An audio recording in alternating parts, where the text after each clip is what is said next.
যাক, তোমার আর আমার অ্যাটলিস্ট একটা জায়গায় মিল পাওয়া গেল, যে বাংলা সাহিত্য। হ্যাঁ একদম।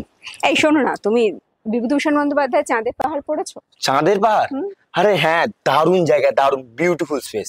বলছি যে শোনো না, আমরা আমাদের তো কথাবার্তা হয়ে গেছে, বাড়িতেও রাজি হয়ে গেলে আমরা কি হানিমুনে চাঁদের পাহাড় যেতে পারি?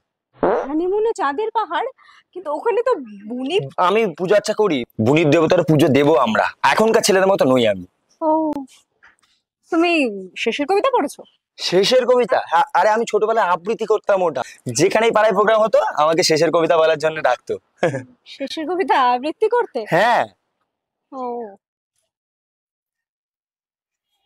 তবে আমি কিন্তু অবাক হয়ে গেছি মহাভারত পড়ে। কেন? আরে ওখানে ওখানে নিজের মামা কাটাপ্পা বাহুবলীর পেটে তরল ঢুকিয়ে দিয়েছে। দেখি দেখি, কোথায় যাচ্ছ?